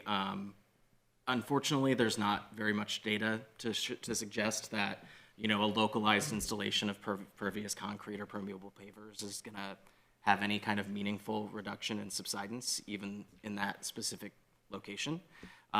Really, the subsidence issue is kind of a much larger issue that has to do with our gray infrastructure drainage system, in that, the pipes that drain the stormwater from the city you've seen these big concrete pipes, particularly around town as they're replacing them. They have like a male end and a female end, and they couple together, but there's a gap that remains between them. That's not sealed, and so as subsidence continues to occur, those pipes start to break apart and the gap gets bigger. And so it actually acts as more of like a French drain within the soil and is constantly draining groundwater out of the system. So what we typically find around the city is that the sort of average daily groundwater level is equal to the drainage pipes, the depth of the drainage pipes in that area. And so really it's less about, the green infrastructure solutions are really less about reducing subsidence and about just finding ways that we can more actively manage our gray infrastructure system to help us reduce subsidence. What we would really need to do to make a meaningful impact on subsidence reduction is find a way to essentially allow the pipes in the ground to be full of water during most of the time, and then we would basically pump them down in advance of a rain event so that there would be space in them to hold the new water that's coming into the system. So that way you could more actively manage the height of the groundwater in the ground. If I could just make one point on that too. Sorry, sir. No, go ahead. It's also important to remember that that subsidence we're talking about here, just under the concrete or at the level of a drain, is only the most superficial layer of our geology here. And so there's, the muck soil, that clay soil that we're talking about goes thousands of feet down. And there are at least 6 or 7 or more processes occurring at various levels in that depth, some of which are regional and have been going on for thousands of years. And so the subsidence you observe at the surface level, when you compare it to sea level or to a geodetic datum or something, is really the integral of all of those processes occurring at the same time. So we can work on a few of those. We can make our surfaces more permeable. We can manage our city's infrastructure differently. But there's really nothing we can do about the really deep stuff. I mean, you go down a few more levels, yeah, maybe not pumping as much groundwater or not extracting as much oil and gas. But those things have kind of stopped anyway, at least locally, at least on shore. But when you go deep enough, there's nothing really we can do. And so that's why preparedness is so important, There's mitigation and there's adaptation. And no matter what you might want to do for mitigation, you must also do adaptation, and vice versa. They're really two sides of the same coin. I live on the North Shore also, and we have, especially in our new subdivisions, they have these retention ponds and detention ponds, and the object is to absorb the rainwater in the local area and hold it and then let it drain off so that it just doesn't flood the streets and so forth. And in some cases, in these new subdivisions, we have lakes. And I would imagine that is, St. Tamina requires that of these new buildings, these new constructions. And I was just wondering if that's at all possible here in New Orleans. I know New Orleans has been around for a long time, and it's, but I mean, is it possible to have these ponds and detention lakes to absorb the water in these major rainfalls? We do have that in New Orleans East. I mean, there are large portions of New Orleans East that have very little flooding and have very little subsidence because they do have these large sort of man-made bodies of water that are also amenities in the community. At the time, those were actually required by us when those subdivisions were built as a way to attenuate the flow of water from those subdivisions out and reduce flooding in the larger community. I think that does sort of open up a larger conversation, though, around the fact that we are really the only below sea level polder community in the world that doesn't have a lot of surface water. We really keep our water underground, so that contributes to a lot of the groundwater issues and subsidence issues that we have. So, you know, certainly the idea that we could insert more surface water into the city would be beneficial from a number of different perspectives, but also creates a lot of challenges, both in terms of figuring out where to put it, how to keep the water in it, how to keep the water clean and safe so that you're not, you know, preventing vector breeding and things like that we don't want to create by introducing more water into the city. But certainly something that needs to be considered. I had a question. Was someone wanted to say something? This conversation, the last few minutes, has to do with scale, in part. And so I remember about 2 years ago, Sewage and Water Board Director Corban was in Copenhagen looking at green and gray infrastructure in Copenhagen. And Tegan Wingland from WWNO was interviewing him. I was all excited. And she just pressed him hard on green infrastructure. And I think he was very honest in saying our gray infrastructure, like, we don't have the power resiliency for the stormwater and also for the water delivery system. So we got all these boil water events and so on. And he wasn't poo-pooing green infrastructure. Like, he's totally understanding, totally committed, but at the same time just saying, look, the scale is, this is the big deal. And it still is. It's remarkable in Hurricane Ida that actually our power held. We didn't have a big rain event, but we didn't go for a month without clean water like Jefferson Parish. I mean, it was pretty remarkable. But anyway, I think I'm always concerned about scale of anything, you know, and that doesn't mean that working locally and at the smallest scale is meaningless. It's just really hard. It's a wicked problem. It's what we call a wicked problem in sustainability science. Anyone have any thoughts about trying to emerge above that besides the fact that we need a bigger tax base so that we can do these things? Yeah, I mean, I think you hit the nail on the head that, you know, my boss, Executive Director Corban, is very supportive of green infrastructure. He oversaw a massive green infrastructure program in Milwaukee where he came from before this. And, you know, when I worked at the city, I oversaw the city's green infrastructure program. And now that I'm with the Sewage and Water Board, you can probably tell tonight I'm not talking that much about green infrastructure. I'm talking a lot about our water systems more broadly. Because the challenge that we have is, as I said, we're running a huge deficit annually on just operating the pumps and maintaining the pumps. And so as much as green infrastructure is a fantastic solution, and it is the future, and it is what we need to be doing, we can't ignore the fact that the gray infrastructure systems that we have are critical. We cannot just, the green infrastructure is not a solution that can replace gray infrastructure. It can only augment it and take the load off of it. So we're never going to create enough rain gardens and detention facilities around the city that we can remove the pumps. In fact, with climate change, there may be the need to build even more pumps in addition to green infrastructure if we continue getting these storms. So we have 9 inches of rain in an hour 2 or 3 times a year. And we just don't have the resources to make those improvements today.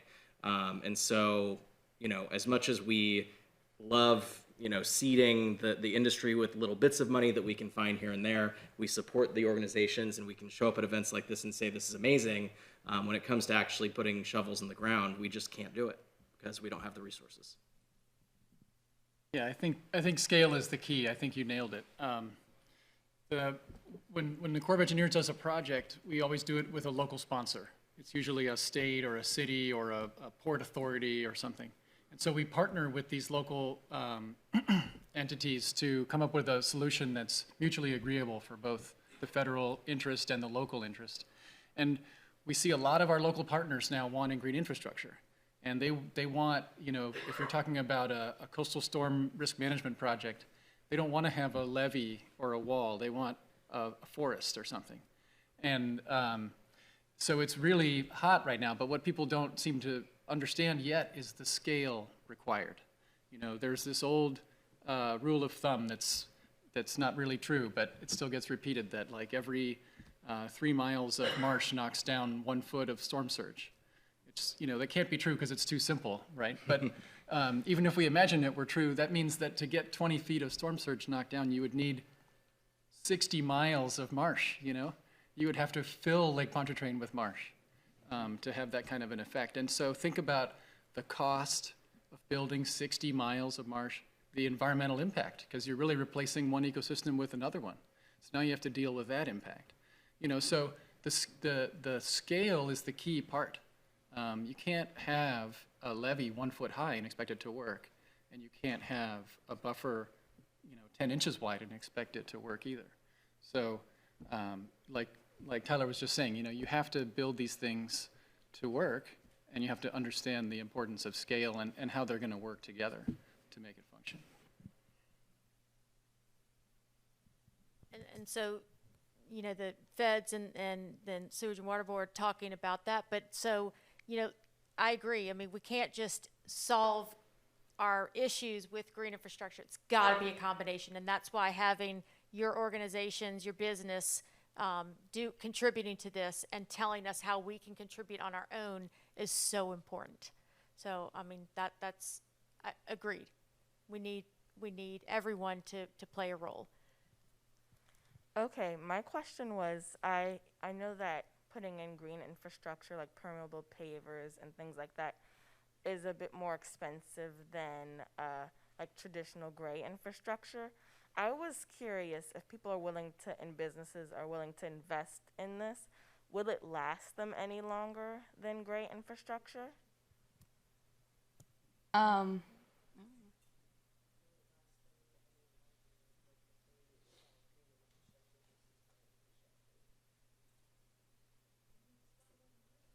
It depends on what you build. So like there are some like popular forms, instead of permeable concrete, having pavers that allow water to go inside. Now you don't have to tear up the entire sidewalk to fix it if part of it breaks. You can just tear up that section. So that can last longer. And I mean, most green infrastructure would be like a rain garden. So like a rain garden versus a regular garden, you know, it's gonna last about the same, except I guess native plants will not need to be replaced as often. So it's a little bit less maintenance on that part. But I guess it depends on which green infrastructure you're talking about and where you're putting it.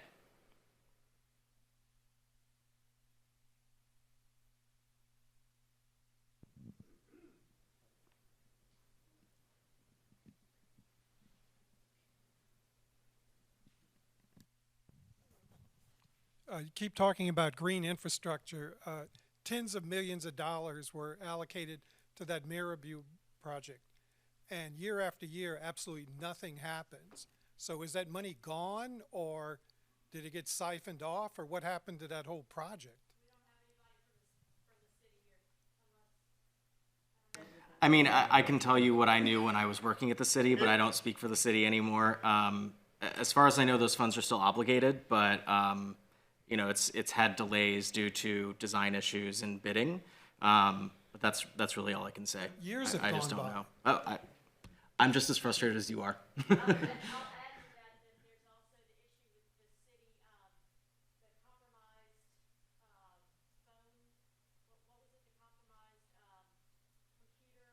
Oh, the cyber attack. Yeah, that.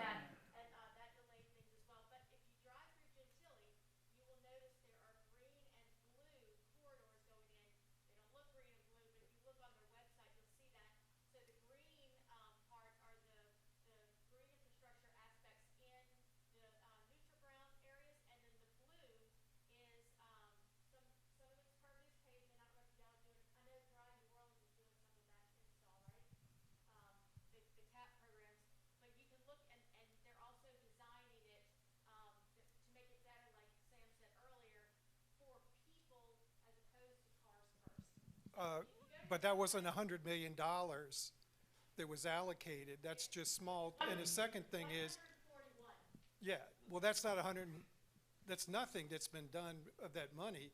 And the cyber attack, that's like saying the dog ate my homework. I mean, that's ridiculous. Right. But there is a lot that has gone on. And, so if you look at the CAP program, what does CAP stand for? Community Adaptation Program. Thank you. That is allocating a lot of money per household that has applied for it. So phase 1 of that is done, and they're in phase 2. So if you do the math on that work, that's a big chunk of it right there. So it's their entire homes are getting outfitted with ways to cut down on the water. That neighborhood was targeted for a lot of different reasons. All that information, though, is on the City of New Orleans website, and you can see the updated versions. It's Mirabou, Water Garden itself is one of the more delayed projects, but there's also the Gentilly, what's it called, on Dillard's campus, the Gentilly wetland, or Dillard wetland. Yeah. The Dillard wetland is being worked on right now too, and lots of others. And that's just for me reading their website and talking to a couple of officials. Hello. I'm with Recycling Farms Coalition. We're a urban farm and food justice nonprofit in Central City. I'm also an AmeriCorps member, so it's nice seeing some alumni on the table right now. My question is if any of y'all can touch on the role that urban agriculture can play in water management in the city, from small scale of backyard and community gardens to more larger operations like Veggie out in the east and Grow That in a city park, and any challenges that urban farmers face with water management. Yeah. It's funny that you asked that question. I feel like a lot of our recent projects have been community gardens and placemaking, and also taking into account water retention. So we try to install systems that involve that. One system is called a hugelculture, and that's incorporating digging into the ground, doing several different layers, and it's kind of like a self-watering system where you're directing water into a garden, but then building the garden itself up, and it takes many different forms. One we did more traditional. If you look them up, I can't. It's a hard thing to describe, but it's a mounded raised garden, and then underneath it, it's dug out, and it's meant for water storage and watering your plants. And another system so it's technically a hugelculture, but we're building these vertical gardens right now out in the lower ninth, and it's all meant for edible growing. And we're trying to figure out how we want to water these systems because we're building them upwards. And how do you want that water to hold in it? And we're thinking like pipes, that go into it. Water it, and then it's slowly discharging water into the gardening system. But many different forms. I mean, a lot of times in these gardens, we're trying to also attract pollinators. We're trying to attract bees and other insects, birds. So we'll be planting water gardens as well, rain gardens in tandem with edible systems. Do you think the cost of doing some of these green infrastructure projects will come down as the technology evolves and as the demand for it increases? I think that's a really good question for y'all, but I just read something on like Futurology or something like that, and they're I'm gonna butcher it, but they gave some stat about how sustainable products are predicted to drop in the next 10 years. I don't know any specifics on that, but definitely, like, as there's more demand, I guess you can buy in larger, like, there'll be a huge problem right now with a lot of these projects is getting supplies. So, as there's more demand, there would probably be more supplies maybe, and then you could buy in bigger bulk. And I think that's where a lot of the price comes from. It's just the raw material.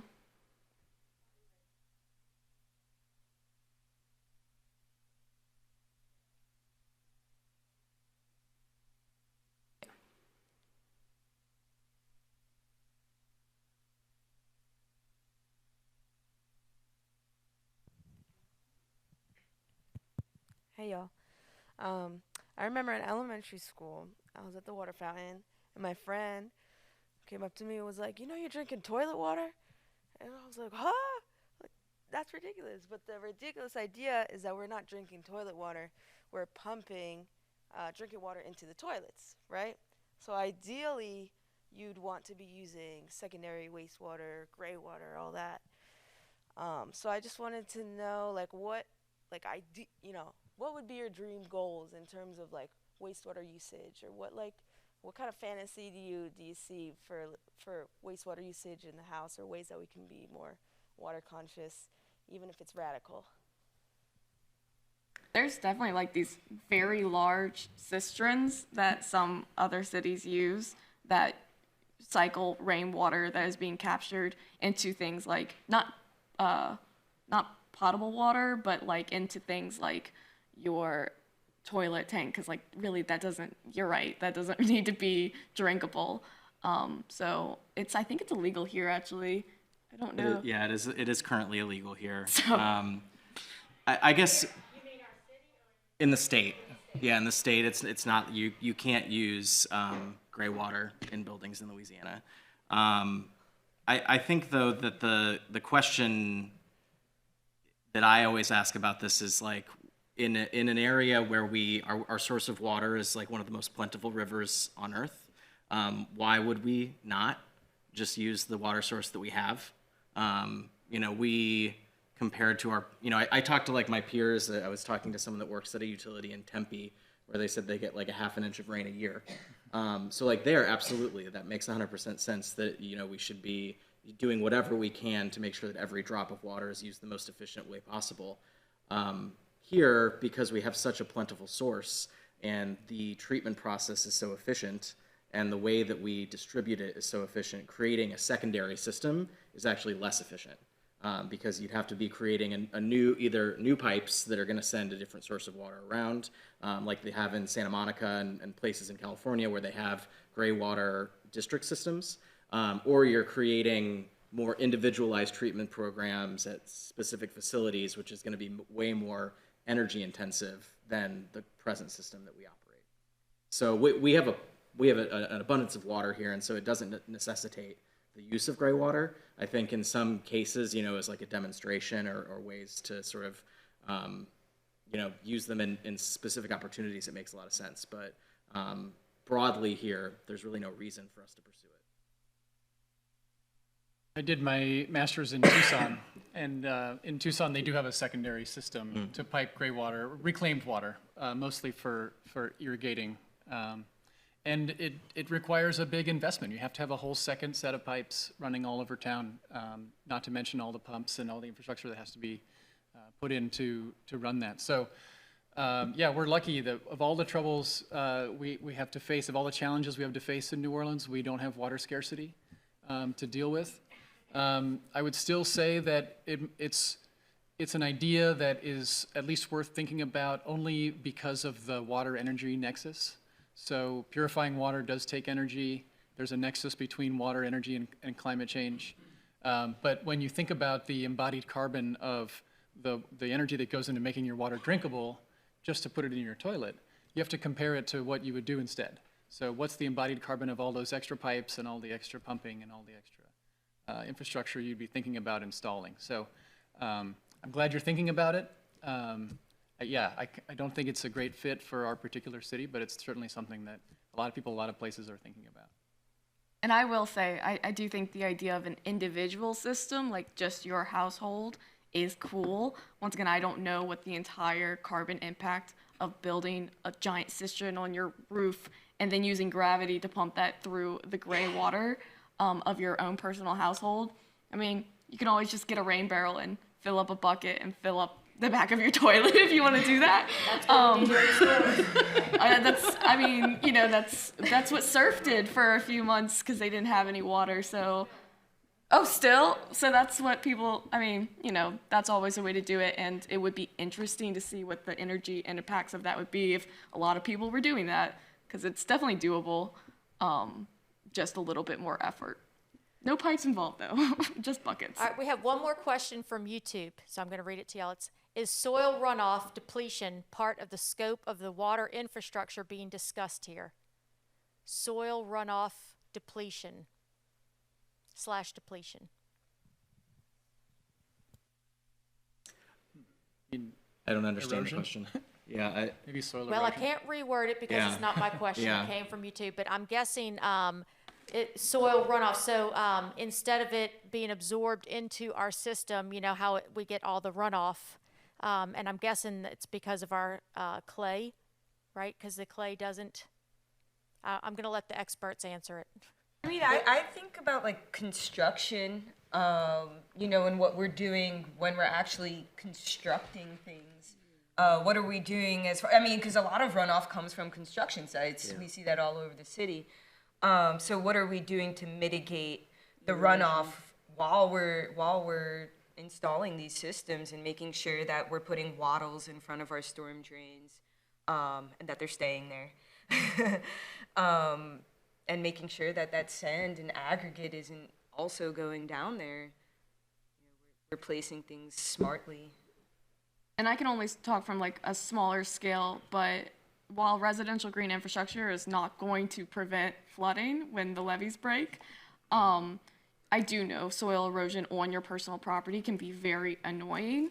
And so forms of that can help prevent that. You know, adding more plants with thicker roots are going to at least help prevent that surface soil runoff, so you don't have to keep on buying bags of soil from God knows where to replenish your yard.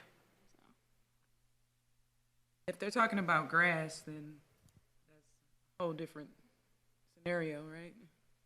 Is it illegal to put the grass in the drain and the leaves and everything? Yes. That's legal what I to thought. put. Just curious.